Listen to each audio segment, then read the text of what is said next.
So what's up, kamusta? Ayos ba tayo dyan? So nandito tayo ngayon sa may Rusi Balatong branch para sa update natin. Meron tayong nakitang bago ngayon. Ito yung bagong update natin para sa Rusi RFI 175. So sa lahat ng mga nag-aabang neto, andito na po siya sa ating harapan. Umpisa na natin yung walk around. Ayos na siya. I manifest it, sing these lyrics and you'll get it. I'm the bank, come invest it. I attract and I have it, money finds me attractive. I'm the type to make commas, turn a profit. I'm the boss, Willy Wonka, but it ain't chocolate. Yeah, I'm just being honest, I work for this shit. I'm usually modest, but this beat lit, so I'm going off thoughtless, talking my shit. Yeah, I'ma be the hottest design.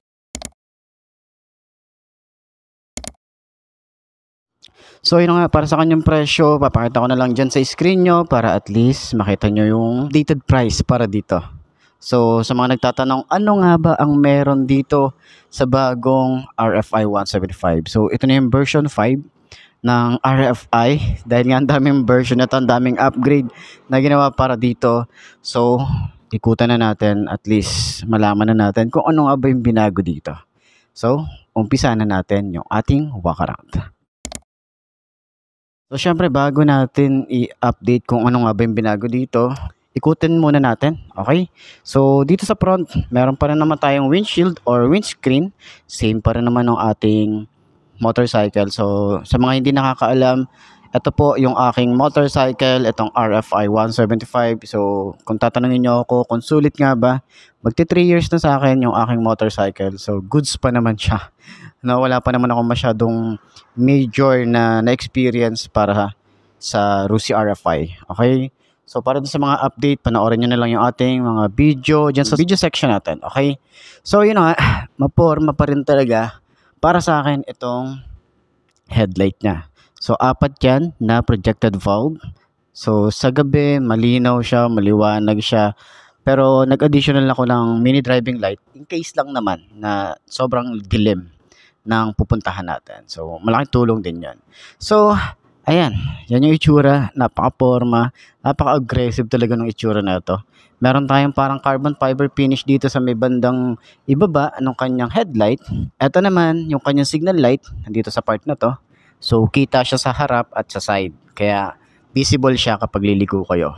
So pagbaba natin, meron tayong telescopic fork. Naka-rubber boots tayo rito.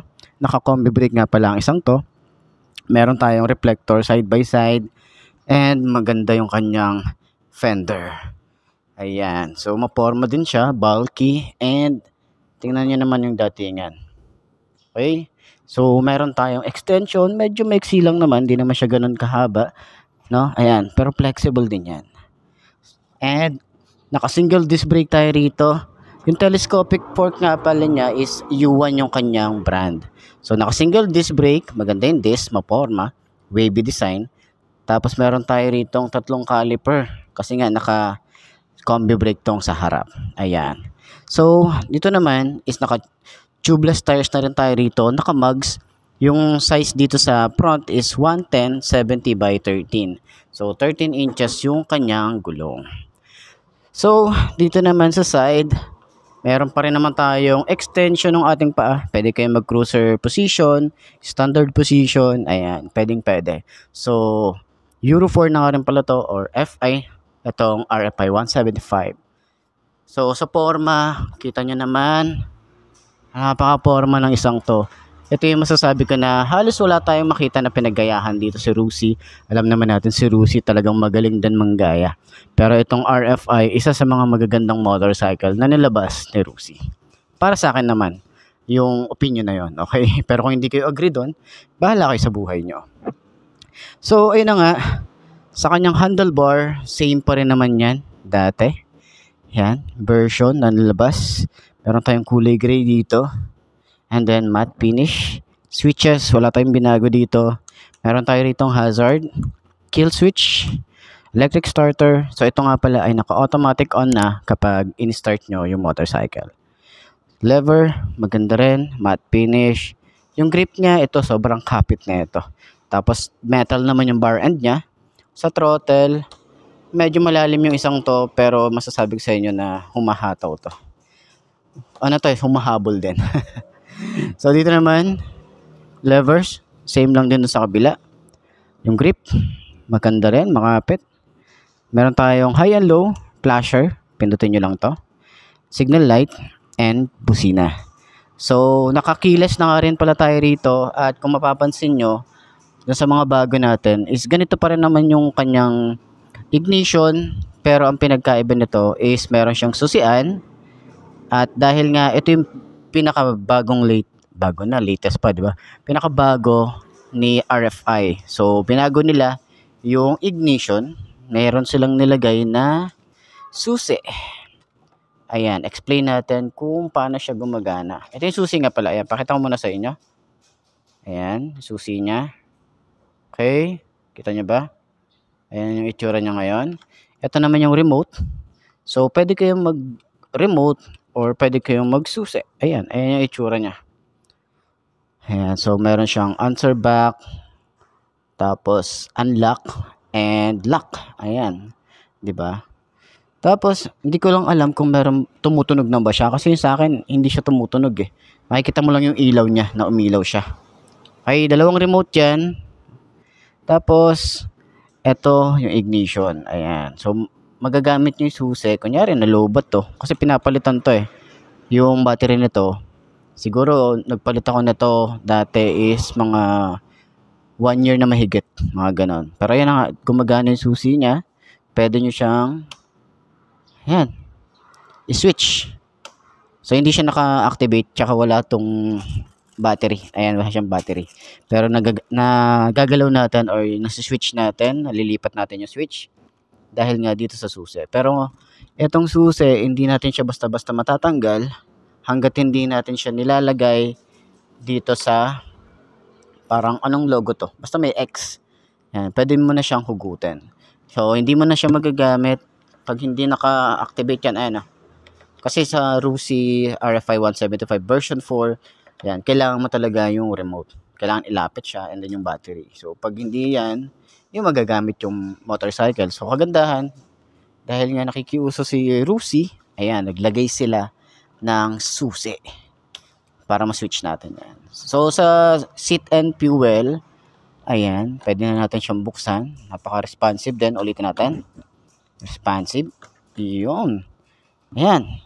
Tapos 9.5 liters yung pwede nyo ilagay dito. And then, ayan yung ating update para dito sa may RFI 175. Yan, napakaganda ng ginawa ni RUSI dito kasi nga kahit ako pag tawag dito, naubusan ako ng battery dun sa remote, hindi ko na siya mapapagana. Kailangan kong bumili at alam mo yun, hassle din yun, di ba? At least ito, meron tayong susi in case na maubusan tayo ng battery. Pero sana dito, ginawa nila solar panel, di ba? Para at least di ka na magpapalit ng battery. Paarawan mo lang, eh okay na, pwede mo na ulit gamitin, di ba? Pero yun na, yun yung update natin para dito sa RFI. Meron pa rin naman tayo rito USB charging port. Meron tayong side pocket. Medyo makipot lang yung side dito, yung side pocket niya, pero malalim yan. Kasi hindi kasya yung ating kamay, no? Kahit sobrang lalim niya. So sana dito is merong takip or nabubuksan siya, nagaganon. Tapos kasya yung ating cellphone, 'di ba? Kasya yung kamay natin kasi hindi ko talaga mapasok yung aking kamay eh. So, sa upuan, premium pa din yan para tayo naka-camelback tayo dito. Kahit hindi na kayo magpalit nito. Tapos ang sabi din nila rito is waterproof siya. So, yun din naman yun. Talagang pag pinunasan mo, tuyo na agad. And then makapal yan. Sobrang kapal yan. Maganda yung lambot ng kanyang foam. May stitches, kulay white. Ayan, kulay white din dito sa side.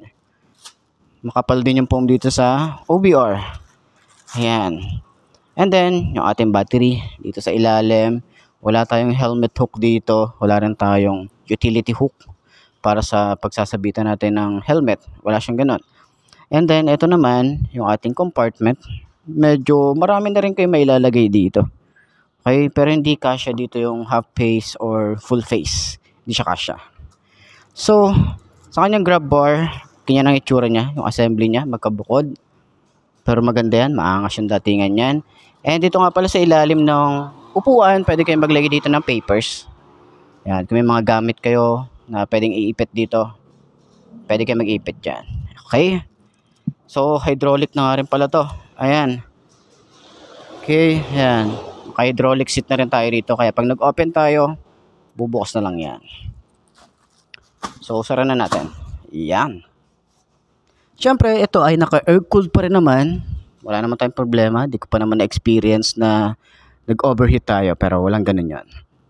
Foot pegs para sa angkas. Maganda rin yung style na ito. Metal. And then malapad tsaka solid yan. Napakatibay niyan. Okay. Yung forma dito sa likod, same pa rin. Yung RFI na emblem. Ayan, parang signature. Yung pinaka-signature talaga ni RFI. Tapos emblem din yung 175. Meron tayong swing arm. Tire hugger. Flexible din. Tapos, naka-dual shock tayo rito. Adjustable. Dito sa likod ay naka-disc brake na rin tayo. At naka-single pot caliper. And naka-mugs. Tubeless na rin nga pala to. Ang size dito sa likod is 130/70 by 13. Dito naman sa likod, yung kanyang muffler. Ayan, yung ating muffler dito, same pa rin. Wala silang binago rito. Meron pa rin tayo rito cover, flexible, and plastic yan. Okay? Taillight, isa sa mga nagustuhan ko talaga kay RFI. Yung positioning ng ilaw, yung kanyang taillight. Dito na rin yung kanyang signal light. Plate light, meron tayo rito. And then, reflector, meron tayong magandang lagayan ng ating plate. Okay? So, dito sa may kanyang CVT, meron tayong kickstart. Di pa rin naman tinatanggal ni Rusi to. Malaking tulong to, lalo na ako. Is talagang nag-kickstart ako ngayon kasi nga medyo sira yung aking push start. Yun, laking tulong to. Ito yung tsura, wala tayong binago dito. Para sa kanyang panggilid, filter, wala rin. Okay? Pero kagandahan, meron sila ritong side stand kill switch. Yun, no? Okay, medyo ano lang siya, matigas lang. So, kailangan lang to ng konting WD-40. So, ayan yung itsura at yung bagong update para dito sa may Rusi RFI 175. So, ito na yung version 5 ng RFI. Ito na yung may keyless na disuse. Okay. Tapos, binago nila yung remote. Yung itsura ng remote, bago na. Or sakyan natin kung abot ba ng 5.2 na kagaya ko. Ayos na yan.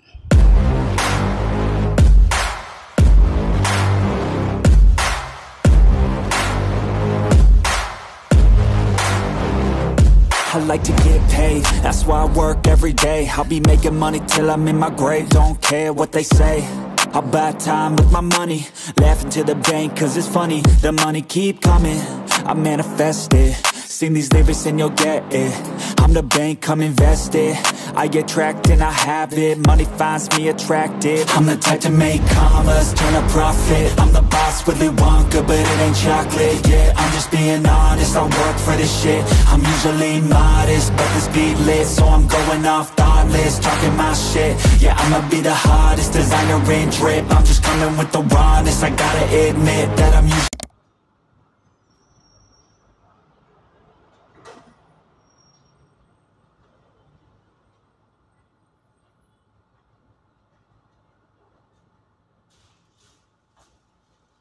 Nga para sa 5 na kagaya ko, abot natin siya. Tingkayad na lang tayo rito. Pero kaya nating i-handle yan, kaya nating i-manage. Tsaka pag naitayo naman natin na kaya na nating i-handle siya kahit masyadong or mabigat yung motorcycle. Alam naman natin na 135 kilos to kung di ako nagkakamali. Pero ayun nga, balance naman yung motorcycle kasi. So maganda yung shock, maganda yung turning radius niya, and then yung position natin dito napaka-relax lang. Kapag nagra-rides ako, talagang parang inaantok ako dito, lalo pag long ride.